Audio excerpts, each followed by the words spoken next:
حضرت علی المرتضیٰ شیر خدا رضی اللہ تعالی عنہ آپ سے ایک حدیث مبارکہ روایت ہے.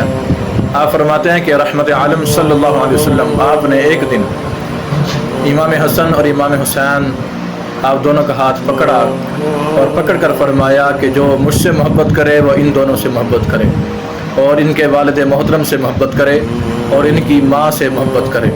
اور آگے ارشاد فرمایا کہ جو شخص ان سب ہستیوں سے محبت رکھے گا، اپنے دل کے اندر ان کی محبت پال لے گا، اپنے دلوں کو ان کی محبتوں سے منور کر لے گا، رحمت عالم صلی اللہ علیہ وسلم آپ نے ارشاد فرمایا کہ قیامت کے دن وہ میرے ساتھ میرے درجے میں ہوگا.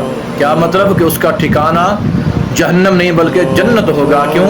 کیونکہ مسلمان کے دل کے اندر ان سب ہستیوں کی کیا تھی؟ محبت تھی. اگر کوئی شخص ان ہستیوں کے خلاف باتیں کرے اور ان کے ساتھ بغض رکھے اور ان کو پسند نہ کرے تو پھر اس کا ٹھکانہ جنت نہیں بلکہ جہنم بن جائے گا.